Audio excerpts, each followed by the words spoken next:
What I'm about to tell you could change your entire life. This is a place where you meet the world, a place that will inspire, challenge, and shape you. You stand on a path to discovering some of the greatest adventures of your life. It's a place where you learn how to be the best and sit back in awe as the people you meet inspire you to spread your wings, to reach higher, go further, laugh louder, and launch yourself with the right start into an extraordinary future which will take you places. Start your journey to a world of possibilities at UCL. Good evening, everybody, and welcome to a webinar series which is organized by UCL. Hear it from an expert in the IT industry. So today we have Mr. Sampath Sam on board to enlighten us on why should you choose a career on IT. So before I come back to Sam, I would like to recognize few dignitaries that is in the audience today with us. I would like to recognize the presence of Assistant Principal at Royal College, Mr. Riaz Aluha, then the Headmaster of St. Thomas's Prep School, Father Nihal Fernando, also Father Rector of St. Peter's College, Father Crispin Leo, and also we have Mr. Jalia Ratnayaka, Guidance Counselor at Rajarata University, and also the past President of the National Career Guidance Association of Sri Lanka. Also, would like to recognize the presence of Mr. Gihan Silva, the Chief Executive Officer of Universal College Lanka, UCL, and also the participation of Dr. Dhananjay Kulkarni, the Head of Faculty at UCL. So having said that, I would like to give a big warm welcome to Sam. So Sam Sampath is he's leading the talent development team in one of the billion-dollar organizations, IT companies in Sri Lanka. He is in charge of Asia Pacific and Sri Lanka for talent acquisition and campus reach. Also, Sam has over one decade of management experience working for various sectors across the corporate field, such as banking, finance, insurance, scientific research, and also IT. Also, Sam is an MBA holder specialized in business analytics among his various other acquisitions of qualifications. And also he's a qualified trainer by the City and Guilds UK. So over to you, Sam, to start the session. Right.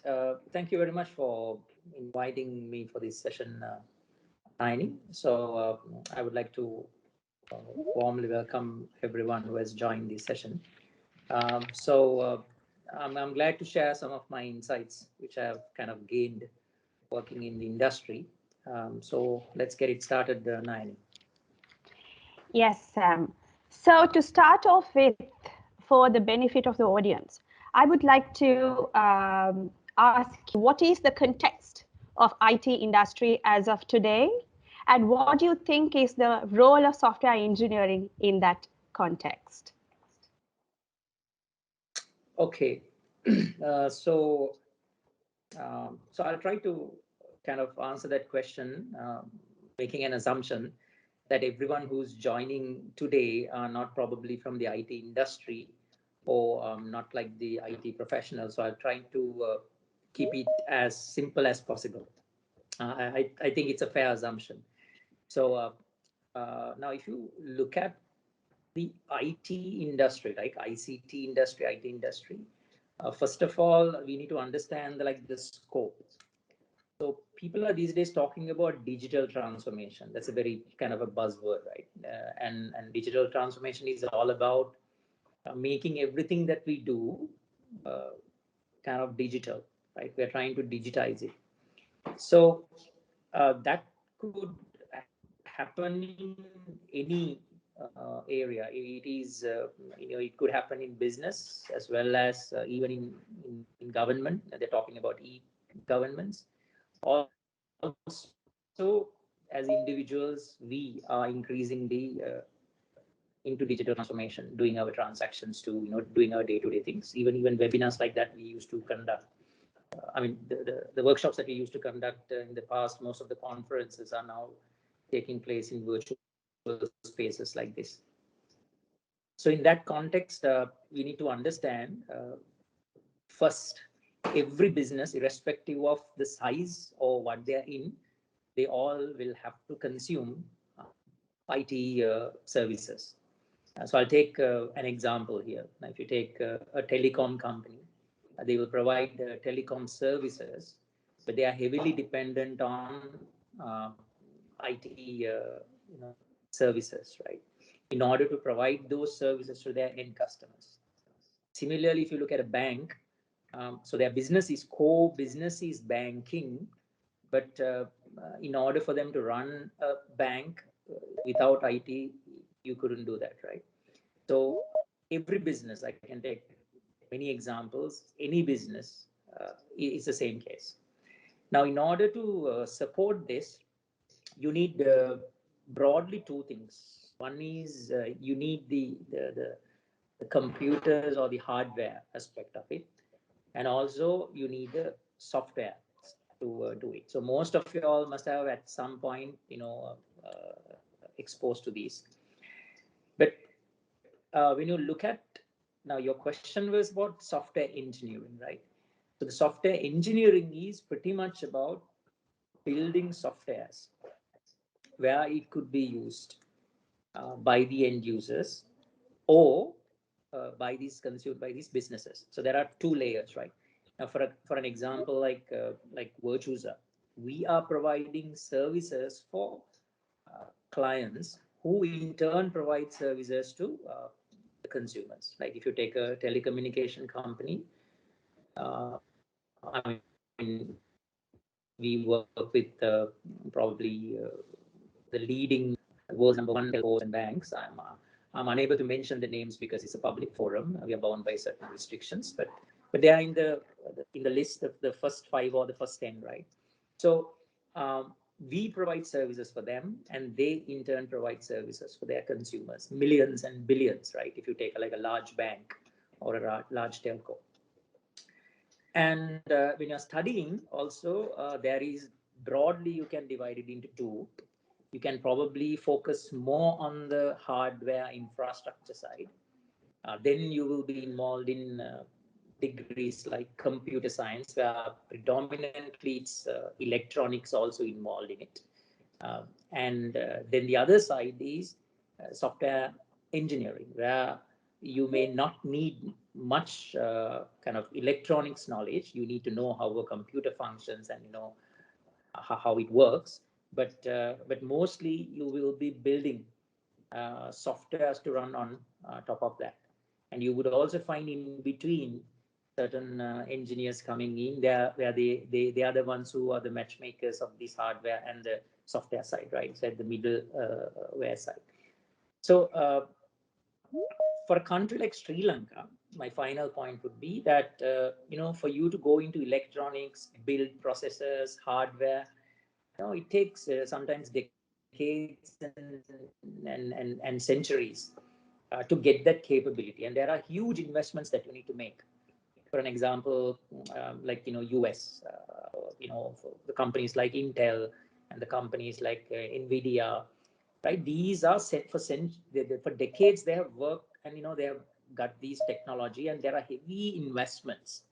Similarly, like in Asia countries like the South Korea and Taiwan. So it's very difficult, like a country like us, for us to immediately get into that space with that technology, know-how, and the investments.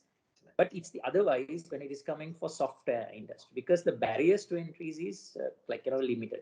All what you need is a fairly okay computer and a internet connection.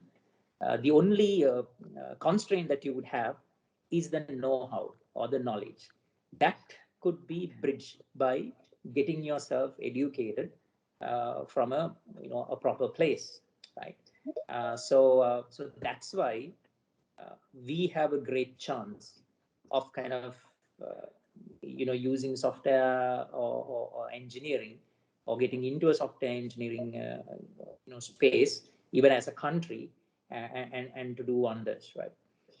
So that's my take on that. Nine. I hope I answered your question. Thanks, Sampath. Yes. And having an insight to the IT industry and its role, software engineering role in it, I would like to mention once again today the forum is all about why should you choose a career in IT, and mainly the audience consists of students of O levels and A levels, and also students who after A levels who are seeking for opportunities in the IT industry. So therefore, we have been, as UCL, we've been asked a lot of questions as to why the IT industry and why software engineering, what's the demand, all of that. So the purpose behind today's forum is to kind of give a overall picture and idea for all our students who are interested in getting into the software engineering industry. So having said that, Sam, I would like to ask you, has the current pandemic changed the perspective of software engineering industry?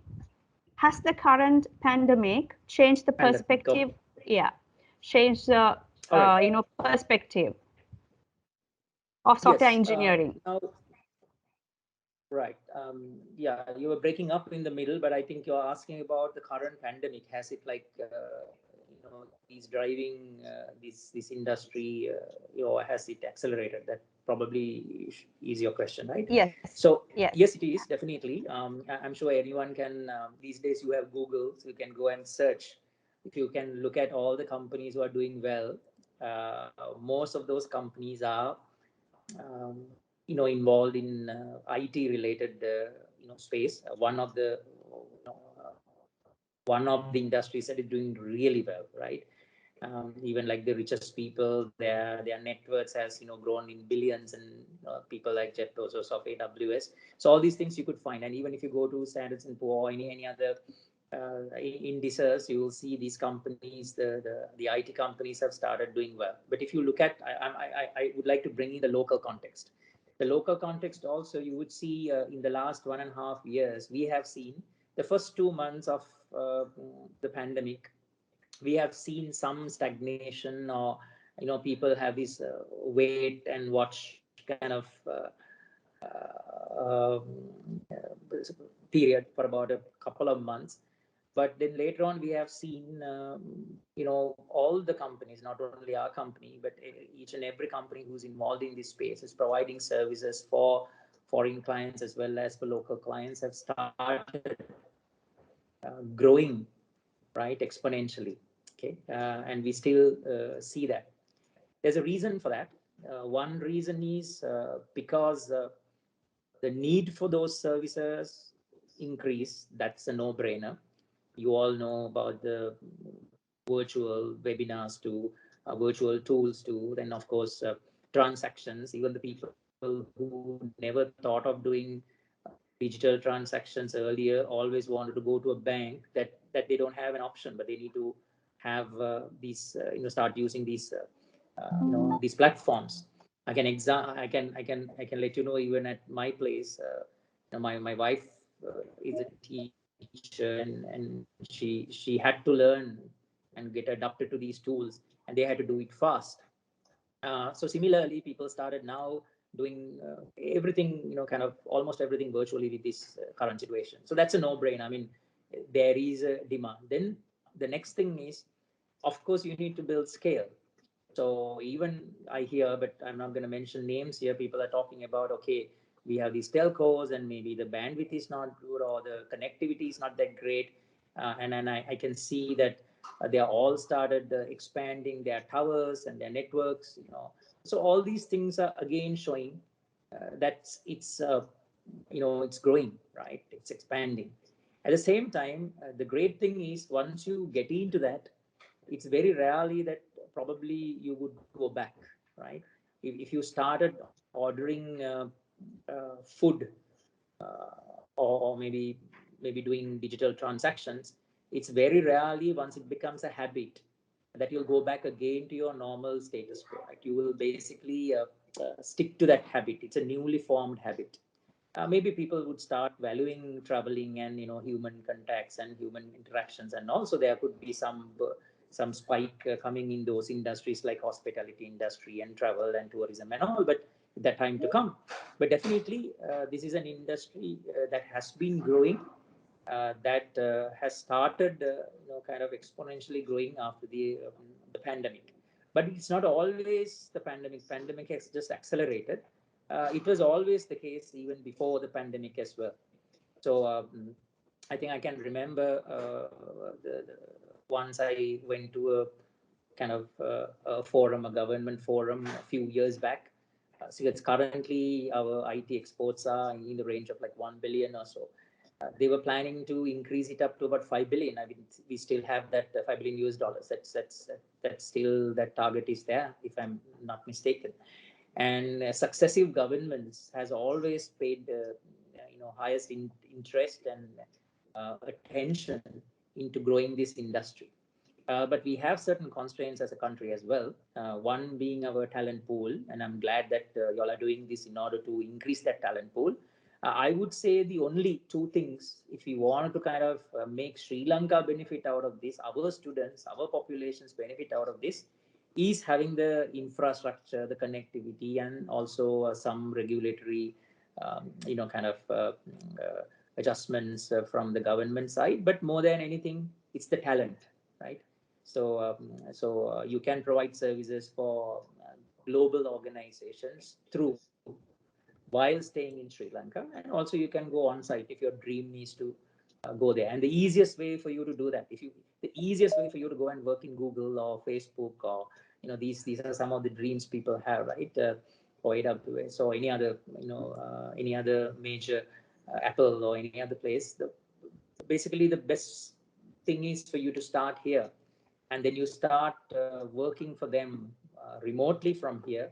And once you get the opportunity, you would be able to um, kind of go on site. Those opportunities comes. So yeah.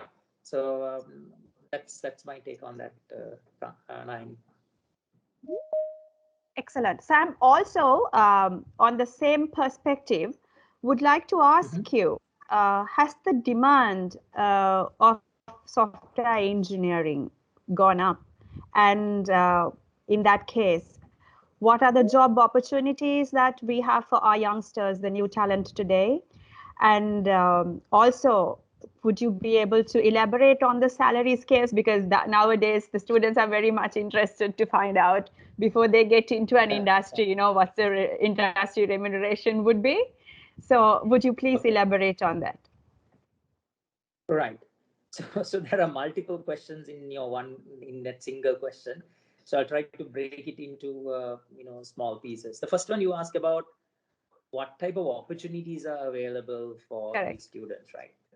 Yes. So let me again explain you a little bit on this industry, so then you'll understand better. See, whatever we do, we are trying to solve a problem.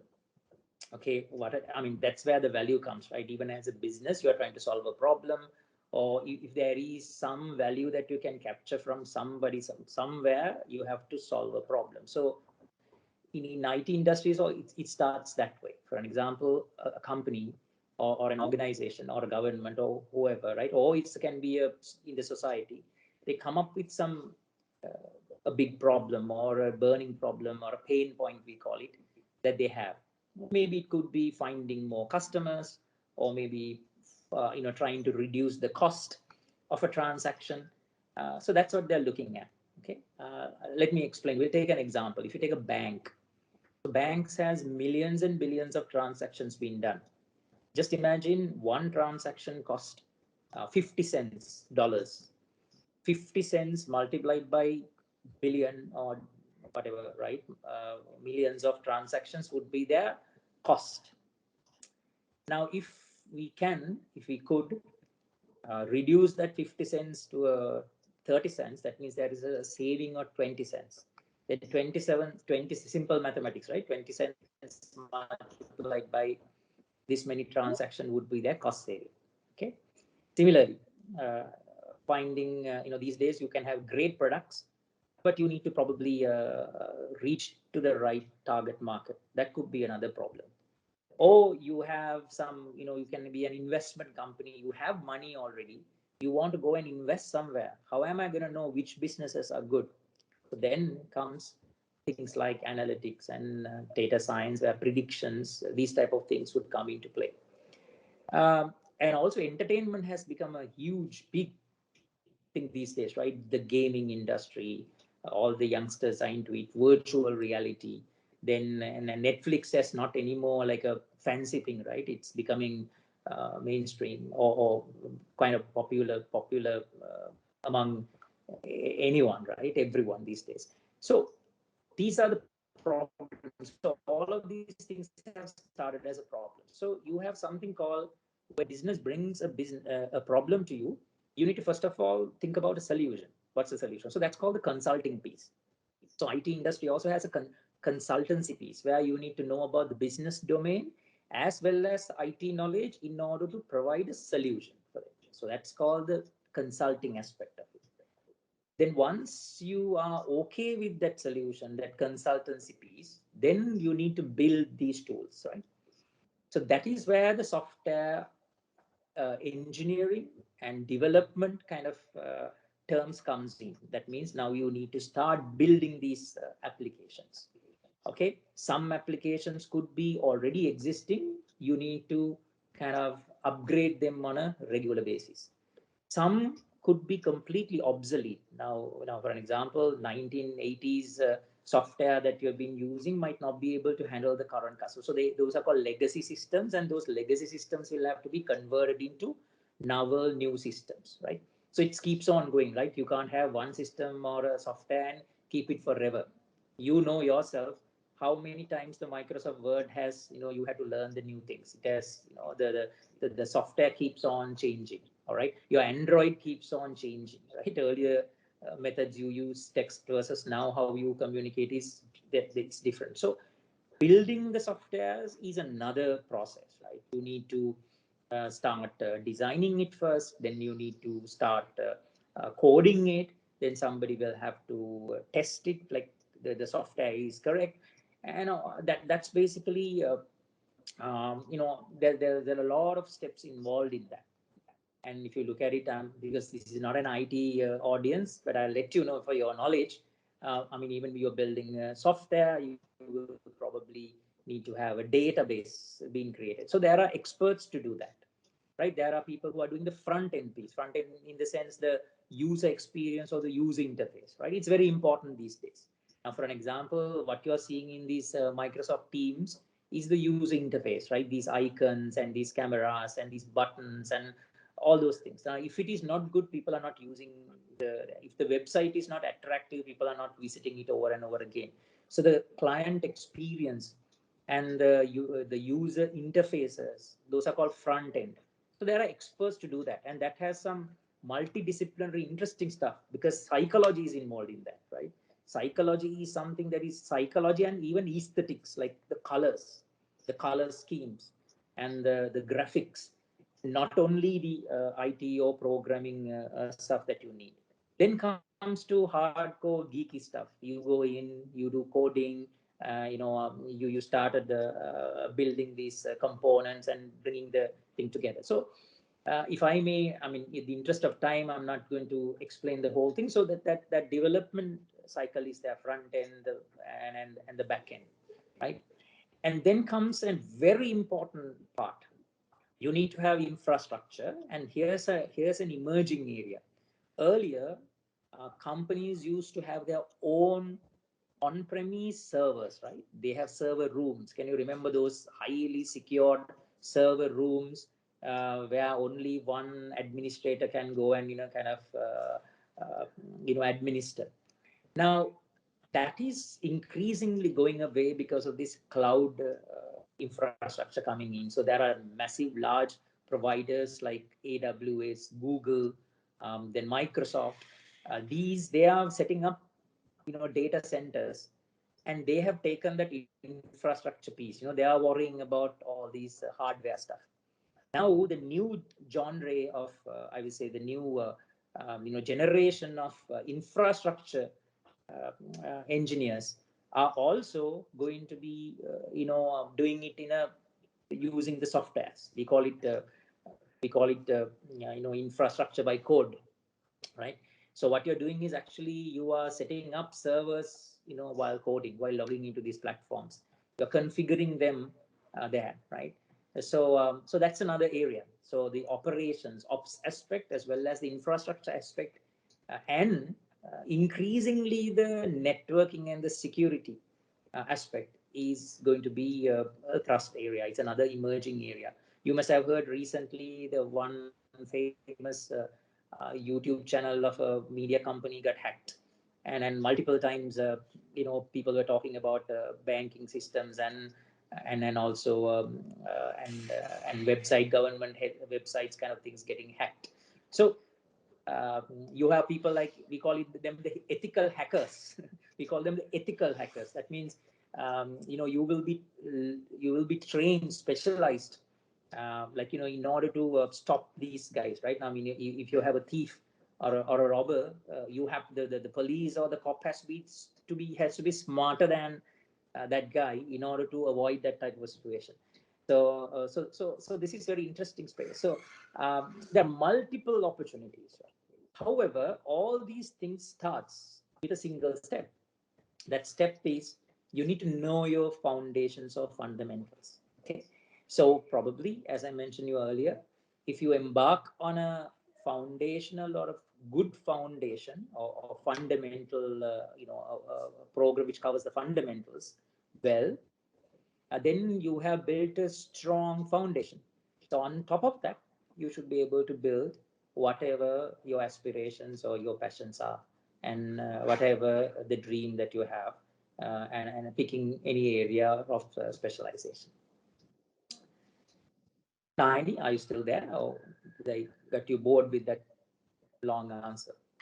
Well, no, but then for the benefit of the young audience, Oh, Sam, I would yes. like to. You ask a salary question as well, Yes, right? So I think I yes, answered your first question, and that's then you right. ask about the salary. See, I am not supposed to expose it or say exactly this is the salary. I mean, that's not a good thing to do. But here's what I can share with you. So the start. So it depends on the country, right? For an example, all your salary scales are being based on the local context. If you're working locally, and if you go to India, and if you are staying in Sri Lanka, and if you are working in US, the same person who is doing the same job would be paid in a different manner, right? That you understand, because the reason is that's how those things are being built. Those frameworks, the comp and ben frameworks, are being built. However,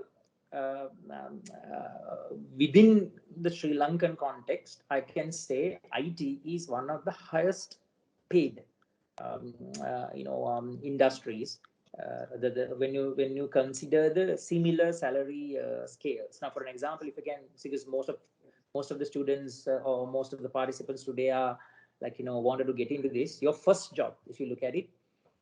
So I'm not going to call names. I'm doing an injustice for them. But if you look at the other sectors, other industries, the starting salary, like as a management trainee or as a junior executive, or someone like that, or a banking executive or whoever, that salary plus your entry salary from the IT, you would say IT industry has a very lucrative starting salary scales. So probably it could start as low as 50,000 rupees, and could even go up to about 150,000 rupees. That is for your first job I'm talking about, not even having experience, just having a degree and some internship experiences. You could fall into in this range. It all depends on what have you done, and how we have done well in your college, and what is the value that you can bring in, and also it depends slightly on which company that you're joining as well. Okay. Right. Yeah. Thanks, Sam. And also, well, the audience, I'm sure, like they're pretty much aware of the current trends. You know, they talk about cybersecurity, they talk about mobile apps development, and for the benefit of their interest areas, would you please elaborate and talk about the trending areas of software engineering currently for them? Yeah. Um, so when you say software engineering, okay, one thing that I would like to share with you is, again, I'm going to repeat myself. You need to get your foundation right, the foundational skills right, the basics. So maybe you don't know what I'm going to say, these words. Maybe you need to know about the data structures. Okay, how computers store data, and the algorithmic thinking is very important. Computational thinking is very important. Logical thinking is very important, right? Then there is something called object-oriented concepts, because most of the languages you use are object-oriented languages. However, the tools keeps on changing, okay, and it's very difficult for you to master all these tools when you're studying. Now, if you take languages, I mean, the most common language is Java, right? It's Oracle, based, the Java language. But if you take Python, there's a language called Python, which is mostly being used for data science and data analytics kind of space, and that's also catching up. That is becoming very fast, a very popular programming language. And apart from that, increasingly there are frameworks and getting added day by day, right? Every 3 months, 6 months, 12 months, you would see these frameworks are, because these frameworks means the knowledge is getting created, right? You have heard this simple term or phrase, don't reinvent the wheel. So it's a classic example, IT industry for that. For an example, whatever you code today, you don't have, I mean, we have this fundamental thing, don't code it again. You shouldn't let somebody else code it again. So what happens is, if you code a button, or if you code a component, or you build something, that's get added into a library. So the next person can now drag and drop that into this thing. So you will keep on building this knowledge base. So you have front end libraries, maybe like Angular, React, and then you have the databases are also changing. Those days we had only relational databases, but now you have even non-relational NoSQL type of databases, because everything is becoming data. Even things like text, right? Most of the time when you are commenting, your comments on YouTube, your comments on Facebook, these are also getting stored somewhere. So you cannot analyze them by using normal numerical methods. You would have to use methods of analyzing sentiments and all different methods, right? So it's evolving. So again, so my recommendation for you is to know your fundamentals, and then also learn at least one tool properly, how to use it, because it's like a car. If you learn how to drive I will say, I started driving a manual car first, because we didn't have auto initially when I was learning. But then you could drive any manual car. Similarly, if the technology changes like into an auto car, so then now you know how to drive, and so you need little understanding, or it's very little awkward when you don't have a clutch, right? You have to get used to it. But then once you get used to a auto car, then any auto car you should be able to drive. These tools are also like that. So if you learn a language well, you would be able to use any language which uses those fundamentals. If you know one framework or a tool well, you should be able to use the same with the other tools which is time to come. And while keeping up every day and brushing up and being curious about what's changing in the world and what's changing in the industry. Yeah. Right. How can I? Yes. Yeah. So now we all know that there is an exponential growth in the IT industry, as you mentioned, as against the other industries. So you being one of the head personalities, recruiting and identifying talent for your organization, what would be the main aspects that you would be looking in a person? Yeah. I have already answered the first part of it. For an example, there's a lot of people say these days soft skills are important, your attitude is important. Yes, all those things are important. But in this industry, you need to have a strong foundation in your technical skills, the fundamentals I just mentioned. Otherwise, you are not getting hired. So, getting yourself a proper education, understanding these fundamentals I've already shared with you in the earlier questions is a must. Okay, then it's about standing out of the pack, out from that pack. Like, so you now have graduates coming from colleges like your college or various other colleges, government and private, state and private sector. Now, then you need to know, now we will be getting, we'll say now in Virtusa, fresh graduates, we hire closer to 400 every year, right? We are one of the leading companies, still has the highest number of recruitment being done. But it's not only us. There are a few other leading companies in the world who has invested already in Sri Lanka, which is great for the industry because they are also hiring at that rate, right? So time to come, our supply. That's why I told you that the supply chain would be our constraint, right? So because these big companies do not come to, why do they go to India? But why don't they come to Sri Lanka, right? Due to two reasons. One is we do not have that level of scale. We don't have that many graduates coming out. Second is also probably they're looking at the quality of the talent as well, right? So the number is also important. The quality is also important. In this case, I think that is what I would like to share with you, Nain. So first, have a good technical background. Then, of course, build on your communication, your attitude.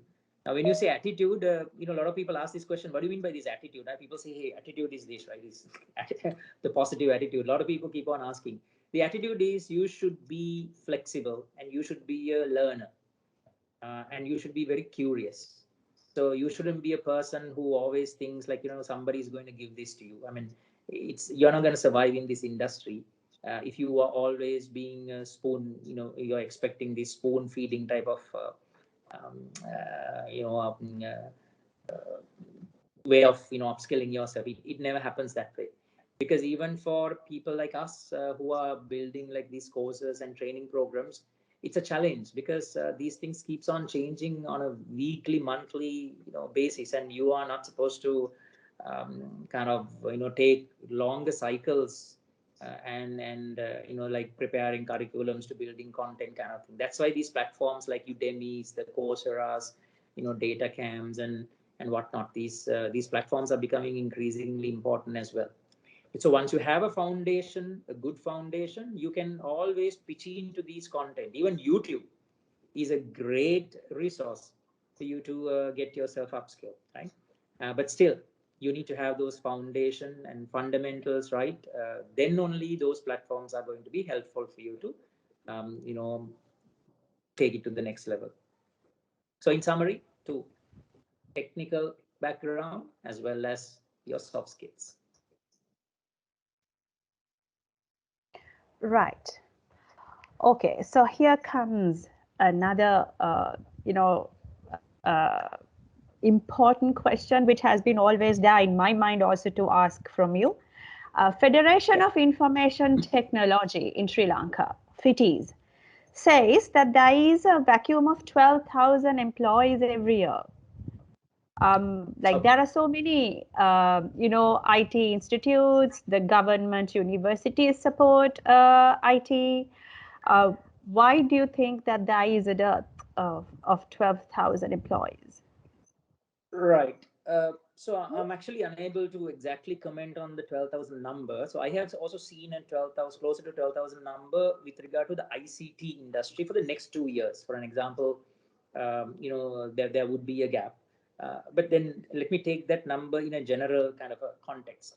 So you have ICT companies and non-ICT companies which requires IT professionals. Now, great example again, Virtusa, the company that I work, we build software, so we are an IT firm recruiting IT professionals. But if you take a bank like Sampath Bank or a commercial bank or something, they also have maybe 100, 150, an IT department, right? Any bank for that fact.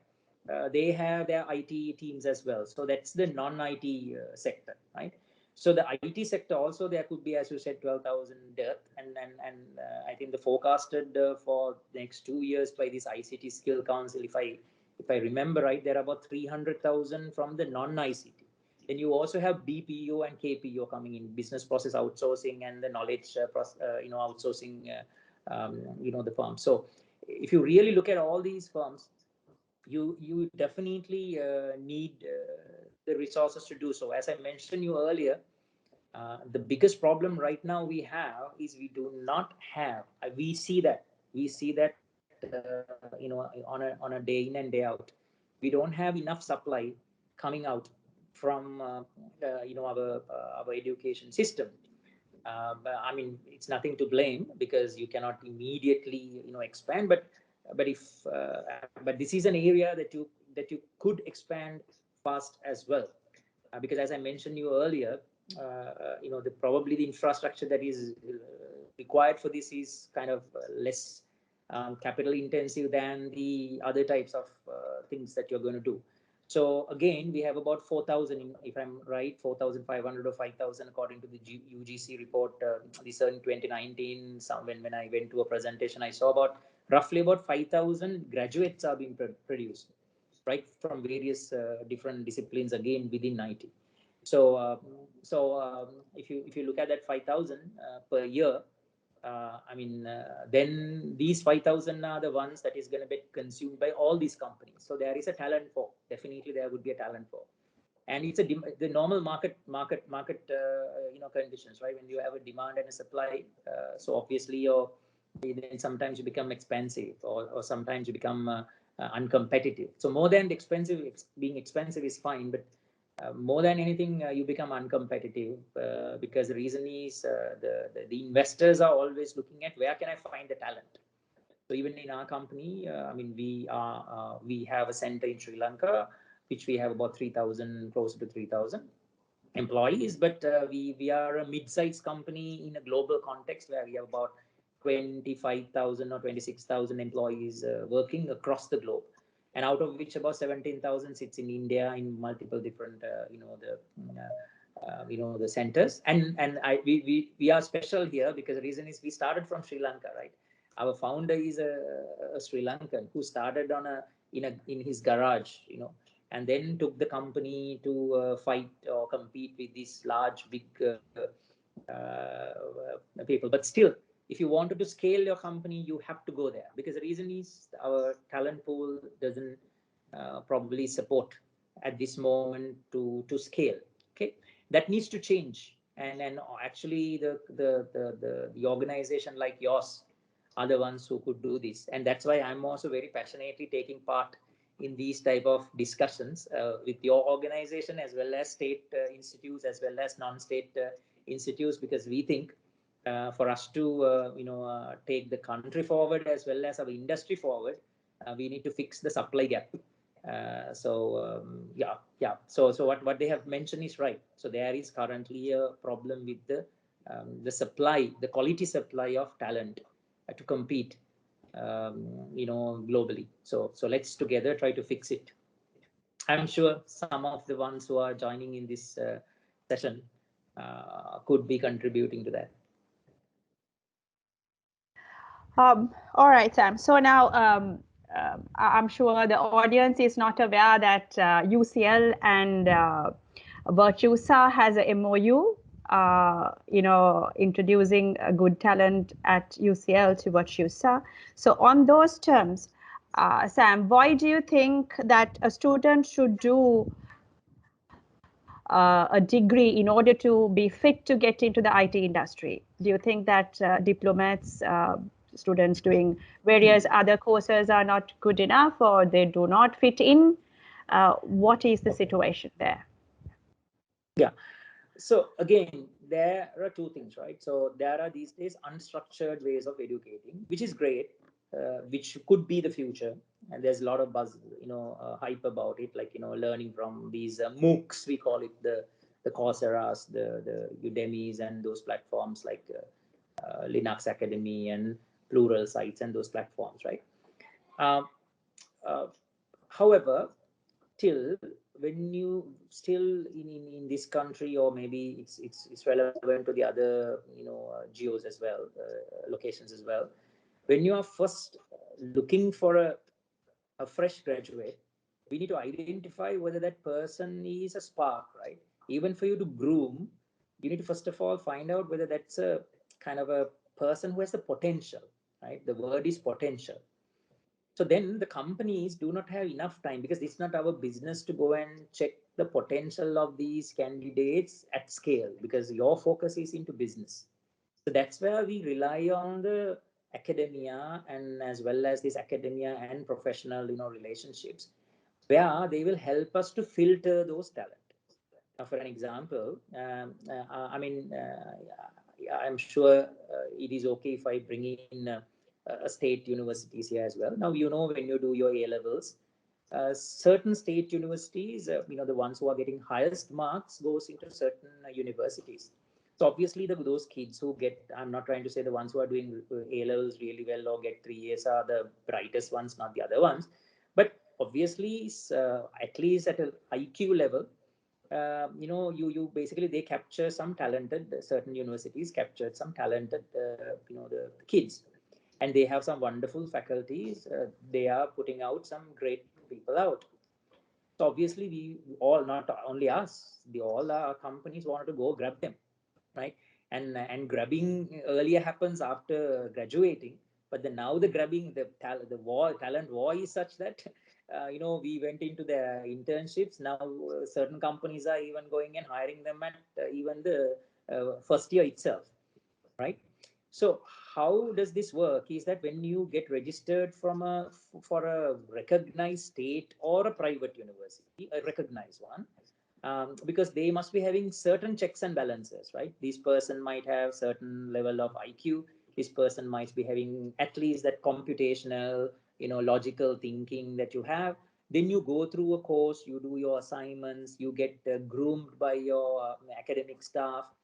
Then you get them to do projects, right?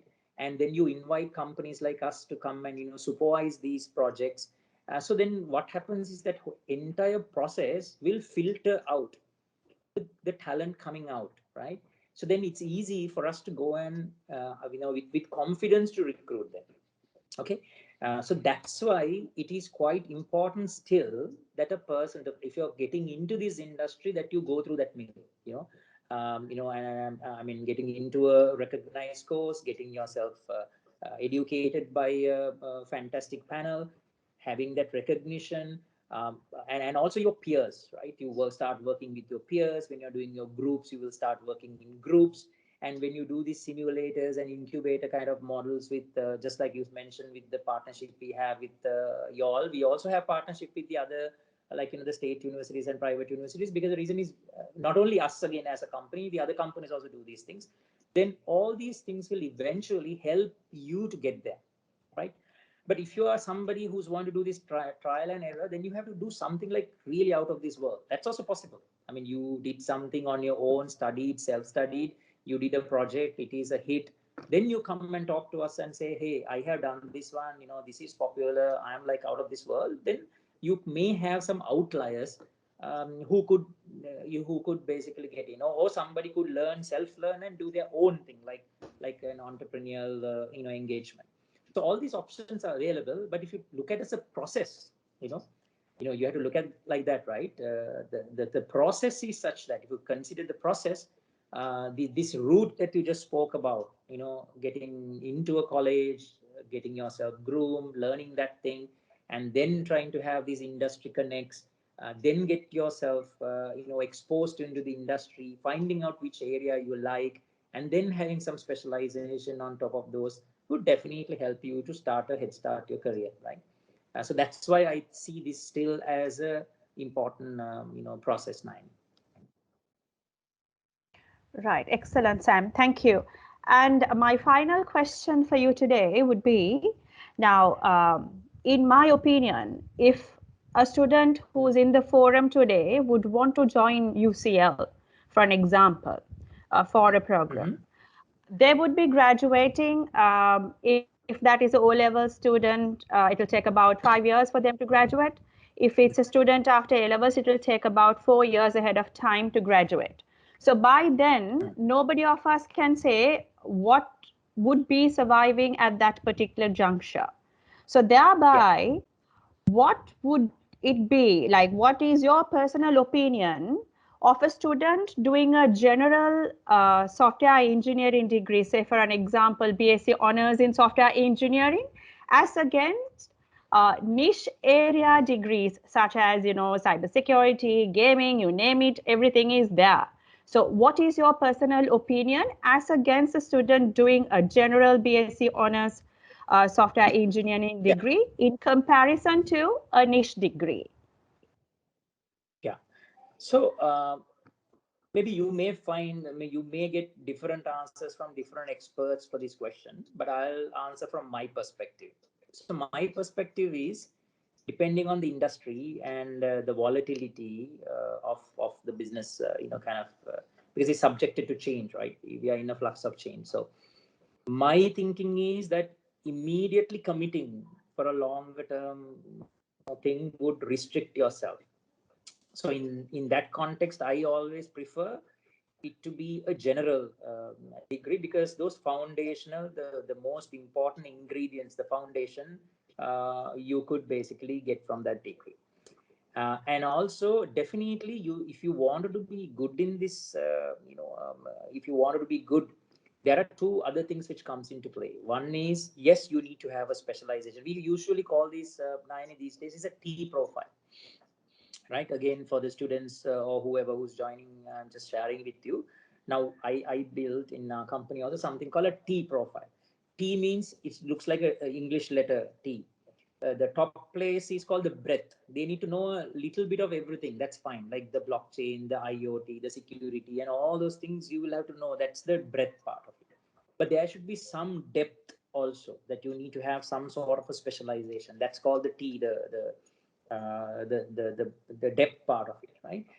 And also you need to be a domain expert as well. Like after some time, you may be getting expert in solving certain problems in a certain business domain, like banking or insurance or telecommunication or manufacturing or biotechnology or whatever, right? So the IT cut across all these sectors, right? Whatever I mentioned and whatever I have not mentioned. So in that thing, also you may not know at this time which one is good. Maybe you might be seeing these days the buzzword is data science. Maybe data science is good, or data science is a part of artificial intelligence. AI is good. Somebody might say automation is good. Somebody might say security is good. Somebody say, hey, blockchain is good, or gaming is good. That's because you are seeing at this point that is a hype. So maybe, as you very rightly pointed out, in a three, I mean, we have seen these we call them the booms coming, just like the economic booms and the stock exchange booms, and then you will see it goes down and another cycle would start. And then this industry is prone to that. So because of that, my view is that you take like a you don't have 2-year degrees, but I think it's about 3 minimum, right? 3-year degree kind of a thing. And then at that point, you have done you know what is IT is all about. You know what type of options you have. Third, you must have already been introduced to companies like us or any other company and done an internship.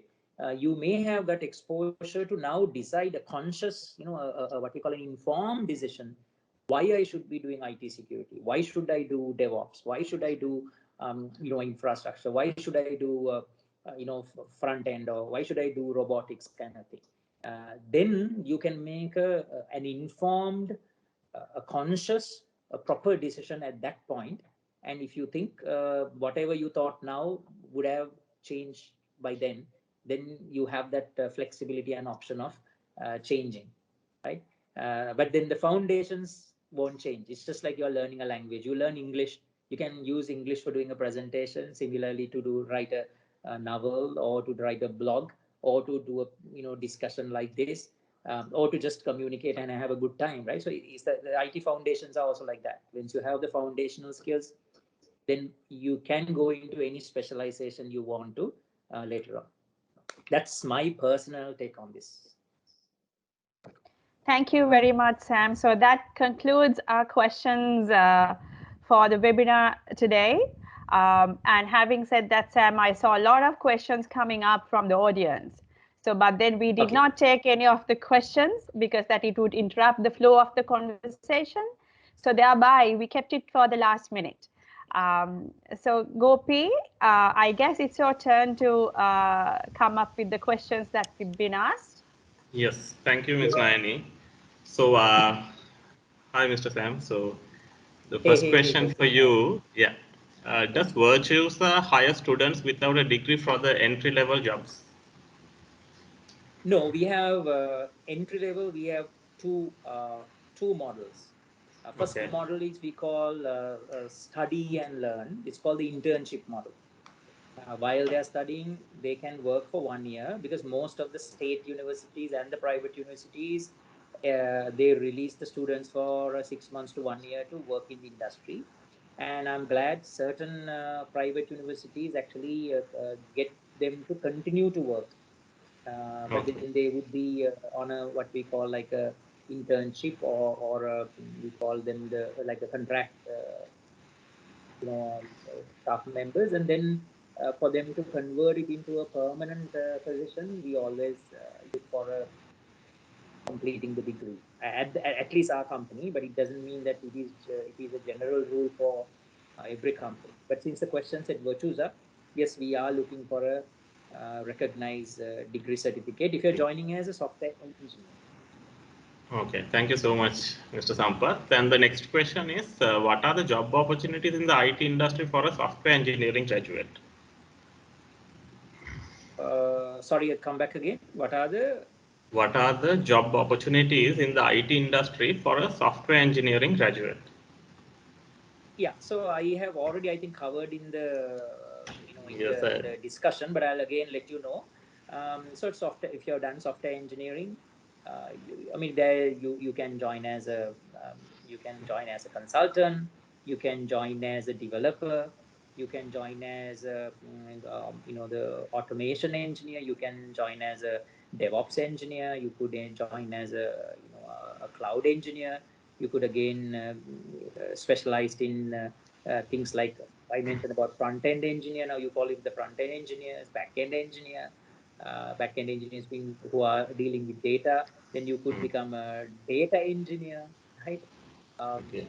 Where you will have all these working with big data, cleaning those data, visualizing those data, you know.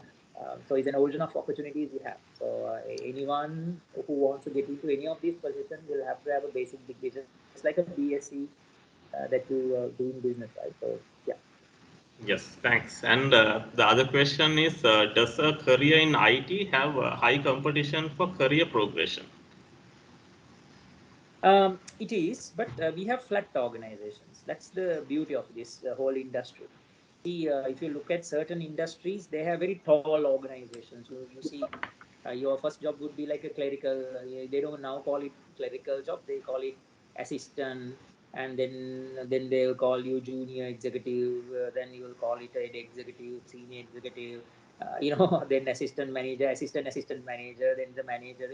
You have like a very tall structure, but IT companies are such that they have very flat structures, because you are anyway joining as a minimum associate engineer. Okay. Okay, right. So you're joining as an associate engineer, and then you become an engineer. Then you probably would become somebody like a consultant, right?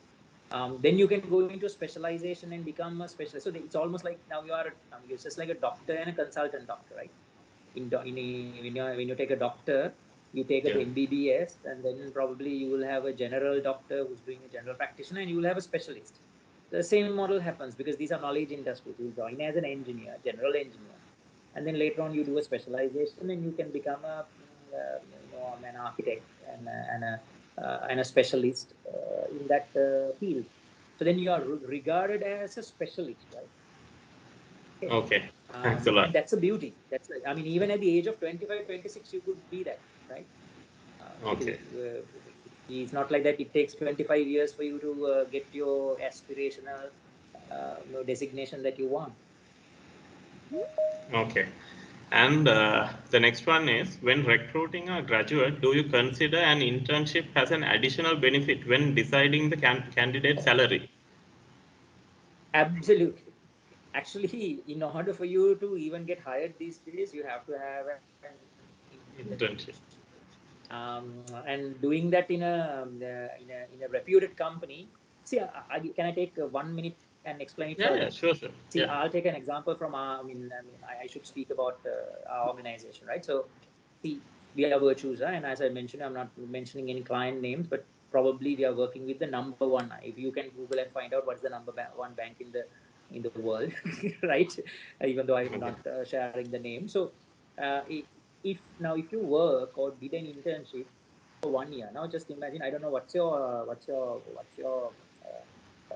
university. It's Central Lancashire, right? Yes. Yeah. You go to someone and say, I studied at Lancashire, Central Lancashire, or whatever that degree, right? And I then did an internship, or I worked for 1 year at Virtusa, which is the number one IT firm in Sri Lanka. And then similarly, you can talk about the other companies as well, or maybe Dialog. I mean, I can talk about them. I work at Dialog, or I work at Mobitel, or for that fact, IFS, or something other, any company, right? And then you say, I work for this client, okay? You know, these big names. I work for Google, or I work for Facebook, or I work for this particular bank, or I work for this telco company. Now, imagine your value, right? You're not just a graduate, right? Who have just taken a degree certificate. You have basically gone through the mill, right? And that really going to give you that edge. I would call that edge. And also, we also recruit mostly the ones who have done internships, either in our company or done an internship in another recognized company. And I'm sure vice versa. The company is also willing to recruit. Of course, we are only one company. We have limited opportunities. I'm not talking about that. I'm talking looking at the entire industry, right? Because entire industry would work and think in this manner. So definitely an internship is your probably the most important thing that you do while you're doing the degree and your final project. Okay, thanks a lot. That's also something which is very important. Yeah. Okay, and we have another question to Ms. Naini Costa. So, uh, when you can a student who has done his or her A levels in commerce be able to join the software engineering degree program at UCL? To answer that question, well, yes, because the degree from University of Central Lancashire, UK, which is a UK top 100 university, you can complete all 4 years in Sri Lanka. That is including an industry placement. So a student coming from any stream has no problem whatsoever because we started from the scratch. In Sri Lanka only we have this issue of, people have gone into streams like arts, maths, science, commerce, and not being able to continue degrees. But in foreign degrees, you don't have any specific criteria that you have to come from this sort of a background in order for you to start your higher education. So thereby, a student coming from any stream, commerce, for that matter, commerce or arts or science, maths, any stream of students can join the Central Lancashire Software Engineering degree from the beginning. There is no absolute issue at all. But the only thing you need to fulfill is your entry criteria for the degree. So if you're interested, if you can contact any of the counselors at UCL, we'd be able to tell you about the entry criteria and scholarships and various other things that is there for you guys. Okay, I thank you hope so I've much. answered. Yes, of course. Right. And the other question also goes to Ms. Nayani. Could you please explain the difference between the 3-year and 4-year software engineering degree program? Yes, usually a UK honors degree is 3 years. So you can complete within 3 years in Sri Lanka. And also if you wish to, you can leave the country to complete your final year in the UK as well. But why 4 years? Because with an industry placement embedded into the 3rd year. So in that case, especially in a degree like software engineering, where the industry, as Sam explained as well, is looking for experience and your ability to put your technological skills into practice is required. So the 3rd year, 4-year, in the 4-year degree, you learn first 2 years. Then the 3rd year would be industry placement, where you'd be putting into your learnings to practice for 1 year, so that you can take as work experience. And then you have to come back to do your finals in the 4th year. So come back to the university, and there you actually complete 2 things. One is you're gaining work experience. Then the other thing would be you'll be gaining experience to do your project in the final year. So you have a project in the final year, especially in software engineering, OP, where Yes. when a student does the industry placement, they can do a real life project where they can take this real life project even in the future to organizations where they work, and if the organization feels it's worthwhile, they can even incubate it. So there are so many benefits of a student doing the industry placement, which is a 4-year degree. Well, in a snapshot, yes, a UK degree completes within 3 years. But if a student requires to get industry placement and make more easier in their life to obtain a super job at the end of the 4 years, I think they should take the 4-year path with industry placement. So that is the definition between a 3-year and a 4-year degree. So 4 years degrees are not only in Sri Lanka, it's there all over the world. They are called sandwich degrees. So when you go for an interview and if you say I've done a sandwich degree, it goes without saying that you've done a degree with industry placement, and you'll get a lot of marks or recognition for that, because you're not a fresh graduate that is just coming out of the university. You'll come out with 1-year work experience if you've done the 4-year degree. Okay, So it's thank you your so choice. much. It's basically a student's choice. Yeah, it was so brief and so clear. So thank you so much for that. And over to you, Mr. Sampath. So somebody has asked, "Hi sir, has for you, which skill is mostly required for a fresh software engineering graduate when entering the IT industry?" Sorry, I missed your first piece. What were you Okay. mentioning? As for you, somebody has asked, "Hi sir, as for you, which skill is mostly required for a fresh software engineering graduate when entering the IT industry?" Yeah, so I already mentioned, I think in the previous, my answers as well. Yeah. You need to be technically sound. Okay, so in the sense, you need to know your fundamentals. I again mentioned these things. That's why I said sometimes if you are not from an IT background, still you may not understand. There are things like data structures. There are things like object-oriented concepts. There's something called algorithms. These you will learn once you sign up to a program like what you all promote, right? In a degree, and even I saw somewhere when I was going through the chat, somebody has Google and has now started recruiting people who does not have like a standard usual degrees as well. There is a truth in that. I think I answered that. I said that question. I answered the same way, saying that now you should be able to get knowledge from a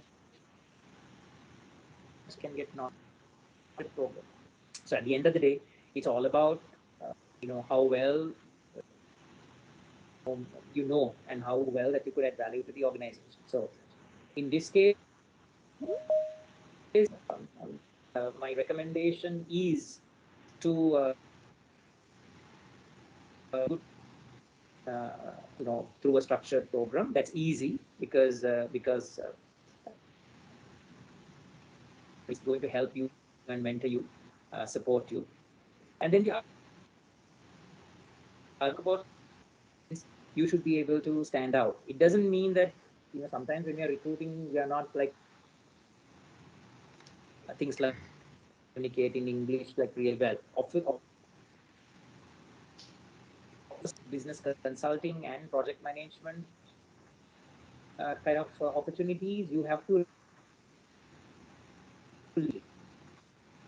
your communication, your presenting ability, training. Even though we do train, we still need those skills. However, since engineering, mostly look at the engineering ability of it. Okay. Has the right logical, thinking ability, the critical thinking ability.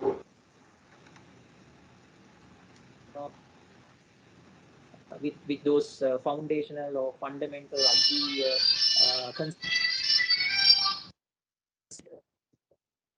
later on, companies like us and the other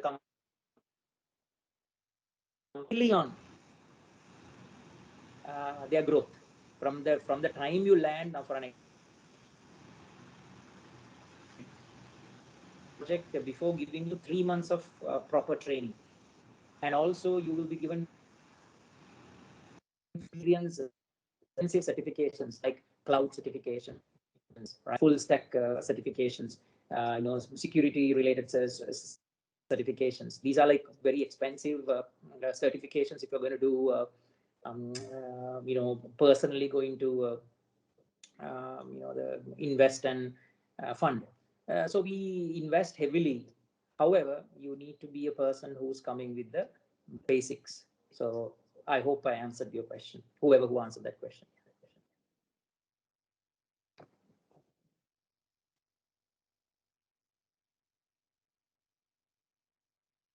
Yeah, thank you for that, Mr. Sampath. Yeah. So yeah, we have some other questions as well. So due to time limitation, I think we can end the question session over there. Yeah, over to you, Ms. Nayani. Yeah, thanks, Gopi. And Sampath, thank you very much for spending time with us today in the evening. And it's a pleasure. Yeah. Thank you. And it's my pleasure too to have been asking all these questions from you. And it was a great session, and it's a privilege for all of us. Having said that, I think there is a student waiting to address the gathering. Yes. Iksuga? I think you're breaking up, Nayani. Thank you, Ms. Nayani. Hi, I'm Iksuka Premratna, and I have currently completed the UCLAN Software Engineering degree at UCL. On behalf of the student body at UCL and everyone present at today's webinar, I would like to thank Mr. Sampath Thrimavithana for his inspiring presentation, which has enhanced our knowledge on software engineering. I truly believe that today's webinar has helped us in many ways in understanding why we should consider a career in the IT field. Finally, I would like to thank UCL for creating this opportunity to further our knowledge by educating us in many areas. Wish you all a very pleasant evening and stay safe. Thank you, Itsuka. Thank you, everybody, for joining the webinar today, and wish you all the very best for your future endeavors, and stay safe. Thank you very much. Thank you so much. Thank you, everyone. Thank you. Have a great weekend and stay safe. Thanks. Thank you, Sam. Thank you very much. Thank you so much, Mr. Sampath.